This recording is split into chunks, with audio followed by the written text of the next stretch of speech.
The 33-man provisional England squad has been announced for this upcoming Euros, and plenty of people share mixed opinions, from Morgan Gibbs-White being left out, Marcus Rashford, Ben White, Jadon Sancho, Reece James and plenty more.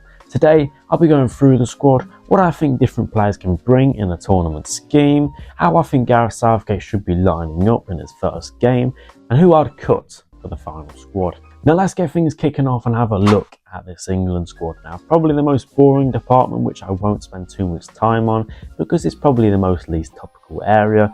Jordan Pickford, Aaron Ramsdale, Dean Henderson, Trafford.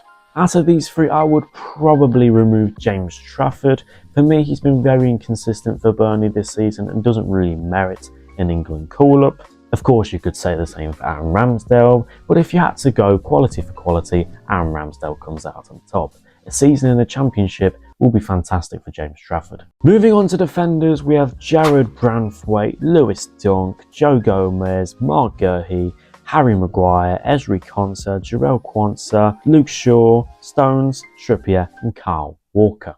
Now, because we have to cut 7 players and we have a lot of centre-backs, I'm going to be cutting Lewis Dunk, Mark Gurhey and Jarell Quansah. These are 3 players that I like, but Lewis Dunk in an England shirt hasn't necessarily proved it. He's got poor level of recovery pace, he's good on the ball, don't get me wrong, but in terms of 1v1 defending, if he was to come onto the pitch against a fast attacker, he would cost us. Mark Gurhey, who is a fantastic ball playing centre back, he's very two-footed and somebody I really like and Southgate does, but for me, he lacks fitness and has been injured for a large proportion of 2024. Jarell Quansah isn't a profile that we are necessarily screaming out for as an England centre-back. Don't get me wrong, he's been fantastic, he's an aerial threat, he's quick on the turn, and he's a very good option, very calm, mature head, but we can afford to concede Jarell Quansah. Moving on to midfield, we have Trent Alexander-Arnold, Conor Gallagher, Curtis Jones, Kobbie Mainoo, Declan Rice and Adam Wharton. For me, I wouldn't be cutting any of these players. I think when you look at what individual player could bring, Trent Alexander-Arnold, he's a potential match winner. Could be very effective off the bench and deserve some minutes. His line-breaking passes can access to your Phil Fodens, Jude Bellingham's, Harry Kane with just one pass. Conor Gallagher, very hard worker, but he's poor in deep areas. I think he can see out a game pretty well and bring energy and distance and connects well with wide players. So for me, is a valuable option off the bench, but nothing more than that. Curtis Jones, a creative 8, he's got good passing range, he's got final third ability, he's a penalty taker and can step up. Good ball carrier, and I think he's a decent option off the bench. Nothing more, but he could be a very decent option off the bench to bring England something a little bit different from deep areas. Kobbie Mainoo, another creative 8 that can play out in deep areas but also be effective in terms of cutting onto his right foot from the left. He's a super talent and I think he's fantastic in tight spaces to the centre. He can get us up the pitch a lot quicker than if we weren't playing with him. Declan Rice, one of the first names on the team sheet, that's a silly question. Adam Wharton, who's been a bargain for Crystal Palace this season. I think we need another quality 6 just like Declan Rice because we don't have too many. He's great in deep areas, he's a good ball winner, he's calm, brings a lot of energy, passes forward, can dictate, he's a calm, relaxed, mature head for such a young age. For me, you bring him, he could be a good option off the bench or an emergency player in case Declan Rice or somebody key gets injured. Moving on to the most topical side of the pitch, we have Jude Bellingham, unbelievable player, Jarrod Bowen, Phil Foden, Anthony Gordon, Jack Grealish, Harry Kane, James Maddison, bukayo Saka, Ivan Toney, Ollie Watkins. The list goes on for attacking talents we have. For me, out of these players, I would probably be cutting Eberechi Eze, Ivan Toney and Jack Grealish. Starting off with Toney, for me, I love Ivan Toney. I love the striker that he is. But if you look at the performances he's withholding for Brentford, he doesn't actually deserve to be in this England squad. Fantastic penalty taker, but if we're only taking him to be a penalty taker, then that's a little bit silly because we have other players in the squad that can step up. Jack Grealish, for me, has been very average for Manchester City this season. Has been very average for England since Euro 2020. For me, I don't really see what he brings on the left-hand side that somebody like James Maddison doesn't too. Maddison's form since the second half of the season has dropped off. We know that. I'm a Leicester fan. I've witnessed it for several seasons now. Once he has an injury, he can never get back to the form that he had at the start of the season. But for me, every time Maddison plays for England, comes off the bench, he is very, very effective. he can link up the players around him, he can get out of tight spaces, and I think he's a very good player that we should bring, who can bring a lot of energy off the bench against tired legs.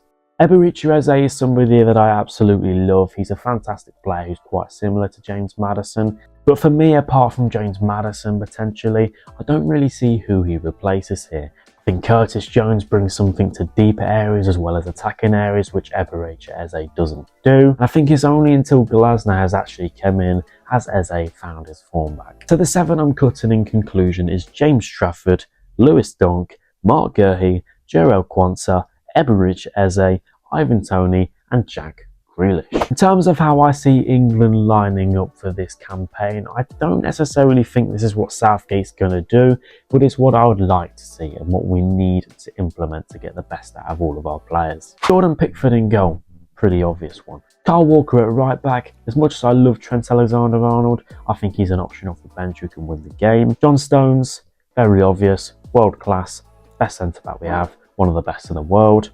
Harry Maguire to partner him. Luke Shaw, ideally, if he's fit. If he's not, then it's a bit more of a difficult situation where you'd have to look at potentially Jarrad Branthwaite going out there. But if Luke Shaw's fit, then he should 100% be there. The midfield three of Declan Rice, Phil Foden and Jude Bellingham. Many would say this is going to get overrun, this isn't going to work. But if you're a top manager, which, to be fair, Gareth Southgate isn't, then he should be able to work these 3 players. Declan Rice, fantastic 6, he can play well as an 8, but he's fantastic in deeper areas, very reliable, he can sit back. Phil Foden, he plays his best football in central areas. Jude Bellingham also plays his best football in central areas, but he can play a little bit deeper too. For me, you've got to get this midfield 3 to work, because if they can interlink well together, then no team in world football is stopping it. Out on the right, it's a very difficult choice between Cole Palmer and Bukayo Saka. Personally, if I was Southgate, I'd trial between the 2, see which one works better. I think Saka's more proven in an England top and a very, very good option, cutting onto his left foot. He's a very deadly player, everybody knows that. But Cole Palmer, for me, could probably drop deeper into spaces, probably a bit more better as an outlet in possession sequences, and for me, could really interlink well with Phil Foden on that side. On the left, it's a very difficult one considering I think that Marcus Rashford should have been brought. Yes, he's been off form, but for me, in a tournament scheme, he's a match winner. Not many players can cut in onto that right foot and shoot it like him on a turnover. So for me, Anthony Gordon is going to start for me because I think he's a very explosive player. I think if you play Phil Foden out on the left, he's going to come in too narrow, and we don't have a left footer, left back, who can hold the width apart from Luke Shaw, who isn't going to be fit. And then striker, Harry Kane. And to add to all this, you have options off the bench from Ollie Watkins, Kobbie Mainoo, Curtis Jones, Trent Alexander-Arnold, Jarrod Bowen, plenty of players who can win England the game. So if something isn't quite working, if a team is preventing us to really break them down, then I think you have different options to break down different teams. I think the potential of Cole Palmer, Jude Bellingham and Phil Foden all linking up together is absolutely huge, and adding to that you could have Trent Alexander-Arnold as well, who can find these players in just one pass. Let me know what you think of the England squad and let me know your England lineup for this Euro 2024 campaign, and if you think England are actually going to win it. Thank you guys for watching, I appreciate the support, and I'll see you next week.